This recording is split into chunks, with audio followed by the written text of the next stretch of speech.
Right friends, మనం ఇక్కడ చూసుకోగలగాలి. ఏం మాట్లాడుకుంటున్నామయ్యా అంటే ఎస్బిఎస్ సిఎస్ శెట్టి ఎలక్టెడ్ చేశాడు చైర్మన్గా. ఇండియన్ బ్యాంక్స్ అసోసియేషన్కి చైర్మన్గా సిఎస్ శెట్టి గారు నియమితులయ్యారు. సో జాగ్రత్తగా ఏమిటి ఇండియన్ బ్యాంక్ అసోసియేషన్కి చైర్మన్గా ఎస్బీఐ చైర్మన్ యొక్క సిఎస్ శెట్టి గారు నియమితులయ్యారు. గతంలో దీనికి ఎంవి రావు అనే వ్యక్తి ఉన్నాడు.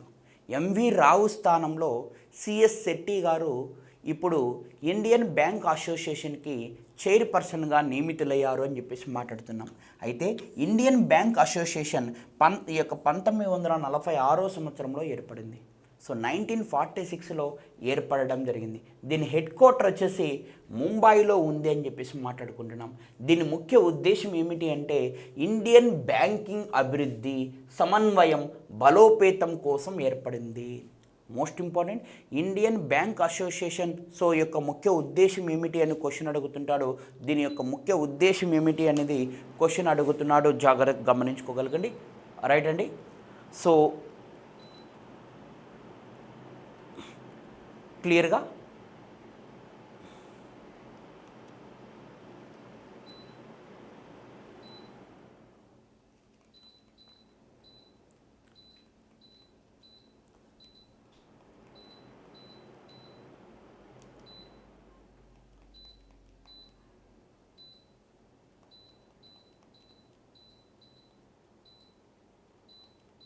రైట్ అండి. చూద్దాం. రైట్, క్లియర్గా రైట్. ఇండియన్ బ్యాంకింగ్ అభివృద్ధి మరియు సమన్వయం, బలోపేతం కోసం దీన్ని నిర్మించడం జరిగింది. రైట్. సో ఇక్కడ చూసుకోవాలి, మనం మాట్లాడుకుంటున్నాం. సో ఈవిడ సో ఆమె పేరు ఏం పేరయ్యా అంటే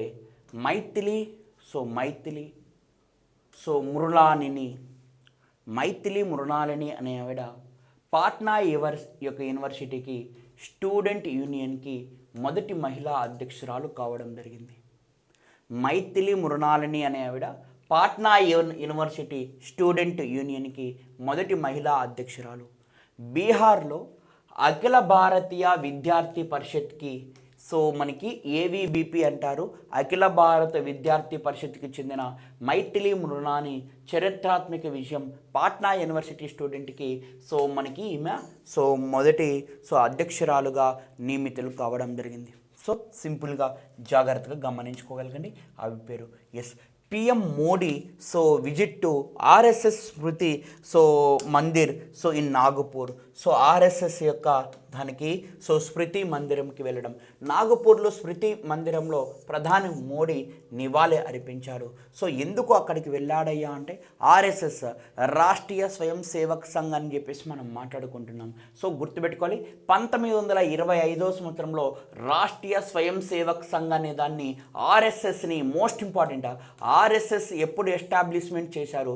1925 రాష్ట్రీయ స్వయం సేవక్ సంఘ్ అనేది ఎక్కడ? నాగపూర్లో. ఎవరు? సో కేశవ్ బలిరామ్ హెగ్దేవార్. సో ఎవరండి? 1925లో 1925లో మనకి ఆర్ఎస్ఎస్ని రాష్ట్రీయ స్వయం సేవక్ సంఘ్ అనే దాన్ని కేశవ్ బలిరామ్ హెగ్దేవార్ అనే వ్యక్తి సో మనకి ఏమైనారయ్యా అంటే స్థాపించడం జరిగింది నాగపూర్లో అని చెప్పేసి. అంటే సో ఆ యొక్క ఆర్ఎస్ఎస్ని స్టార్ట్ చేశారు. చూడండి, నాగపూర్లో హిందూ సంస్కృతిని సమాజానికి ముఖ్యమైన బ్రిటిష్ వలస పాలనలో అంటే బ్రిటిష్ వాళ్ళు ఉన్నప్పుడు ముప్పు ఉందని భావించి అంటే హిందూ యొక్క సంస్కృతికి సమాజానికి సో ముప్పు ఉందని భావించి నేపథ్యంలో నాగపూర్లో నాగపూర్లో ఎవరు?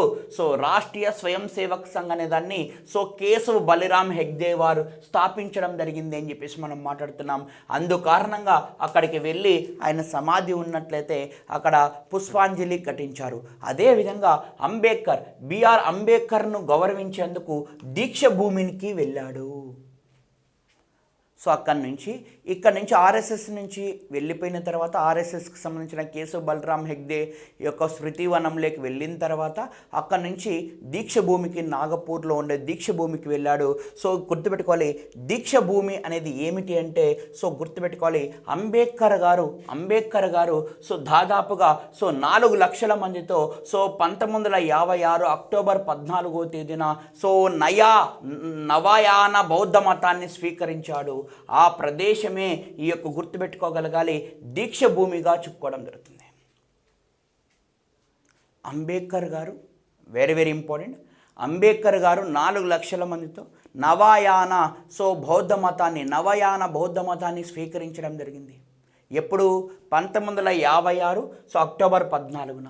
దీన్ని అశోక విజయదశమి నాడు బౌద్ధ మతాన్ని స్వీకరించాడు ఇక్కడే. అందుకే దీన్ని దీక్షభూమిగా చెప్తాం. ఆ ప్రదేశానికి కూడా నరేంద్ర మోడీ వెళ్ళడం జరిగింది. అంటే మీకు ఇక్కడ కొత్త పాయింట్ ఏం తెలిసిందంటే 1956 అక్టోబర్ 14వ తేదీన సో మనకి అంబేద్కర్ గారు సో నాగపూర్లో 4 లక్షల మంది సమక్షంలో నవయాన బౌద్ధ మతాన్ని స్వీకరించడం జరిగింది. అది కూడా ఏ రోజున అంటే అశోక విజయదశమి నాడు స్వీకరించడం జరిగింది అని చెప్పేసి మనం మాట్లాడుకోవడం జరుగుతూ ఉంటుంది. అక్కడికి కూడా వెళ్ళడం జరిగింది. క్లియర్గా? నెక్స్ట్ వన్ చూడండి. So Bihar farmer water resolution కోసం కోసి మరియు మిర్చి ఇంటర్ స్టేట్ లింక్ ప్రాజెక్ట్. కోసి నది గుర్తుపెట్టుకోవాలి, కోసి నది మరియు మిర్చి సో మిర్చి ఈ యొక్క 2 ఇది దేశంలోనే 2వ ఇంటర్ లింకేజ్ ప్రాజెక్ట్. ఫస్ట్ది కెన్ను బేట్వా అనేది సో ఫస్ట్దిగా మనం చెప్పుకోవడం జరుగుతుంది. ఇంటర్ లింకేజ్ నదులు అనుసంధానం చేయడం. ఇది మధ్యప్రదేశ్లో ఉంటుంది, ఇది మాత్రం బీహార్లో. ఇది క్వశ్చన్ అడుగుతాడు. దేశంలో 2వ సో ఇంటర్ లింకేజ్ ప్రాజెక్ట్ యొక్క వాటర్ సంబంధించినది రివర్ ఇంటర్ లింకేజ్ ప్రాజెక్ట్ ఏమిటి అంటే సో కోసి మరియు మిర్చిగా మనం చెప్పుకోవడం జరుగుతుంది అని చెప్పేసి మనం మాట్లాడుకోవడం జరుగుతూ ఉంటుంది. ఈ కోసి మరియు మిర్చి అనేది ఇంటర్ స్టేట్ లింక్ ప్రాజెక్టుగా మనం చెప్పుకోవడం జరుగుతుంది. కేంద్ర క్యాబినెట్ అనేది ఇది ఏర్పాటు చేయడం జరిగింది. ఎందులో భాగంగా ఏర్పాటు చేసింది అంటే సో ప్రధానమంత్రి కృషి సంచాయ్ యోజన అనే పథకం కింద సో ఏర్పాటు చేసింది. దీని ముఖ్య ఉద్దేశం ఏంటి అంటే నీటిపారుదల వరద నివారణ మెరుగుపరచడం కోసము 2029 నాటికల్లా సో పూర్తి చేస్తామని చెప్పింది. సో 6,282 కోట్ల రూపాయలలో కేంద్రం ఎంత ఇస్తుందంటే 3,652 కోట్ల రూపాయలు ఈ ప్రాజెక్టు కోసం ఇస్తామని చెప్పేసి చెప్పుకోవడం జరిగింది. ఎలా ఇంటర్ లింకేజ్ అంటే కోసి నదిలో మిగిలిన వాటర్ని సో మహానద సో ఈ మహానద అనే నదికి సో మనకి పంపించి అక్కడి నుంచి ఈ మహానద మరియు మిర్చి అనే నదులు రెండింటిని సో మనకి ఏం చేస్తారయ్యా అంటే ఇంటర్ లింక్ చేసేసి సో చేయడం జరుగుతూ ఉంటుంది. సో చూడండి, కోసి మరియు మిర్చి ఇంటర్ లింకేజ్ ప్రాజెక్ట్ అని చెప్పేసి మాట్లాడుతున్నాం. కోసి మరియు మిర్చి అనే రివర్స్ అనేది బీహార్లో ఉండడం జరుగుతూ ఉంటుంది. So this is second major river inter linkage in country అని చెప్తున్నాం. First one can and beta project అని చెప్పేసి మనం మాట్లాడుకోవడం జరుగుతూ ఉంటుంది. క్లియర్గా? సో ఎగ్జామ్ పాయింట్ ఆఫ్ వ్యూలో చాలా ఇంపార్టెంట్ అండి. ఎగ్జామ్ ఓరియంటెడ్ నందు కోసి నది చైనా, నేపాల్ మరియు భారతదేశం గుండా ప్రవహిస్తుంది. సో గంగా నది యొక్క ఉపనది ఈ కోసి నదిగా మనం చెప్పుకోవడం జరుగుతుంది. మేచి నది నేపాల్ మరియు భారతదేశం గుండా వెళ్తుంది. ఈ రెండిటి యొక్క నదుల మధ్య సో ఇంటర్ లింకేజ్ చేయడమే దీని యొక్క ముఖ్య ఉద్దేశంగా మనం మాట్లాడుకోవడం జరుగుతుంది. రైట్, నెక్స్ట్ క్వశ్చన్ జాగ్రత్తగా గమనించుకోండి. India launch the operation Brahma. So India ఏం చేస్తుందండి? ఆపరేషన్ బ్రహ్మ అనే దాన్ని చేపడుతుంది. ఎందుకు ఆపరేషన్ బ్రహ్మ? సో గుర్తుపెట్టుకోవాలి, మయన్మార్లో మనకి ఏమైందంటే భూకంపం వచ్చింది. 7.7 రిక్టర్ స్కేల్ పైన సో 7.7 తీవ్రతతో రిక్టర్ స్కేల్ పైన 7.7 తీవ్రతలో భూకంపం అనేది రావడం జరిగింది. దాదాపుగా 140 మంది దాకా చనిపోయారు. వాళ్ళని కాపాడడానికి మన దేశం నుంచి అంటే మన దేశంలో అక్కడ ఉండే వాళ్ళని మన దేశానికి తీసుకురావడం కాదండి, ఆ మయన్మార్లో ఈ భూకంపం వలన చాలా బాధపడుతున్నారు. వాళ్ళని కాపాడడం కోసం ఆపరేషన్ బ్రహ్మ అనే కార్యక్రమాన్ని ప్రారంభించింది. చూడండి, భారతదేశం ఆపరేషన్ బ్రహ్మాన్ని ప్రారంభించింది. ప్రభావిత ప్రాంతానికి మానవత్వ సహాయ సామాగ్రిని అందించడం, మెడిసిన్స్ కావచ్చు, ఫుడ్ కావచ్చు, ఇటువంటి ఆపరేషన్ బ్రహ్మ భారత వైమానిక దళము ఎయిర్ ఫోర్స్ వాళ్ళు C-130J విమానాలను ఉపయోగించి ప్రారంభించడం జరిగింది. అంటే మీ అందరికీ ఫస్ట్ బ్యాచ్లో 15 టన్నులు సహాయ సామాగ్రి, శోధన, రిస్క్ సిబ్బంది, వైద్య బృందాలు ఉన్నాయి అని చెప్పేసి మాట్లాడుకోవడం జరుగుతుంది.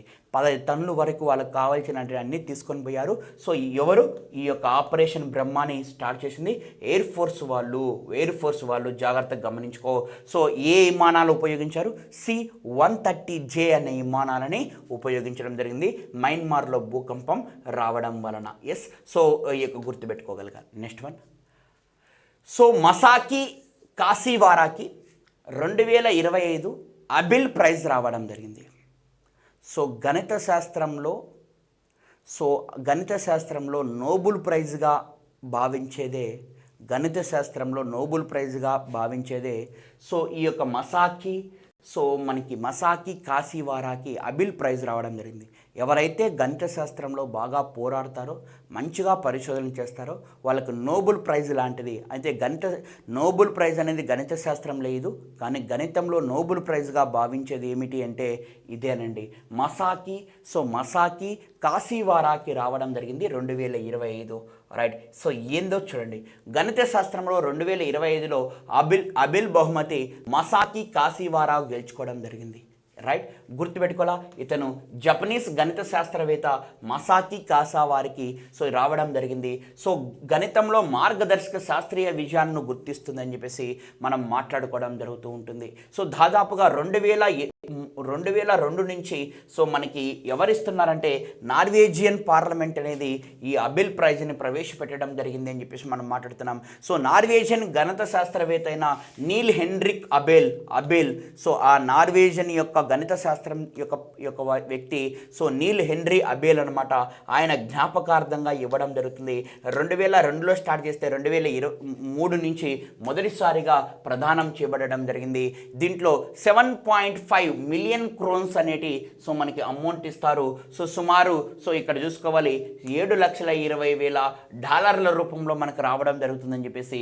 అదేవిధంగా హెన్రిక్ హౌగన్ రూపొందించిన గాజు పలకం కూడా, ఒక గాజు పలక మరియు 7.5 మిలియన్ క్రోన్స్ లేదా $7,20,000 ఈ సంవత్సరం 78 ఏళ్ల మసాకి కాసివారా సో జపాన్కి చెందిన మసాకి కాసావారికి రావడం జరిగింది.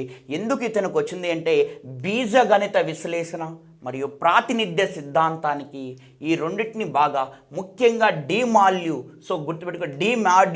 సిద్ధాంతం అభివృద్ధి మరియు క్రిస్టల్ బేస్ల ఆవిష్కరణ చేయడం వలన ఇతనికి రావడం జరిగింది. సో 78,000 జపానీ యొక్క మ్యాథ్స్లో అద్భుతం సృష్టించాడు. ఆయన పేరే మసాకి కాసివారా. బీజగణిత విశ్లేషణ మరియు ప్రాతినిధ్య సిద్ధాంతం మంచిగా చెప్పాడు. డిమాడ్యూల్ సిద్ధాంతాన్ని అభివృద్ధి చేసి క్రిస్టల్ బేస్ల ఆవిష్కరణ ఈయన ప్రధానంగా చేయడం జరిగింది అని చెప్పేసి మనం మాట్లాడుకోవడం జరుగుతుంది. ఎస్, సో మన యొక్క మైనా స్వామి అనమాట. ఈయనే ఈ మైనా స్వామి అనే టీచర్ గుర్తుపెట్టుకోవాలి. ఒక చరిత్రకారుడు మైనా స్వామికి ఉగాది అవార్డు ఇవ్వడం జరిగింది మన చంద్రబాబు నాయుడు గారు. సో ఇతనికి కళారత్న బిరుదు మరియు హంస పథకం అనేది కూడా ఇవ్వడం జరిగింది విజయవాడలో జరిగిన ఉగాది అవార్డు ప్రదానోత్సవంలో. ఎందుకంటే చారిత్రక పరిశోధన మరియు సామాజిక సేవకు కృషి చేసినందుకు గాను ఇతనికి ఇవ్వడం జరిగింది అని చెప్పేసి ఉగాది అవార్డు మనం చెప్తున్నాం మైనా స్వామికి. ఇంద్రా 2025 ఇండియా రష్యన్ మధ్య సో ఒక నావల్ యొక్క ఎక్సైజ్ ఇంద్రా 2025 ఇంద్రా ఎక్కడ జరగబోతుంది అంటే ఎడిషన్ 14వది అనమాట.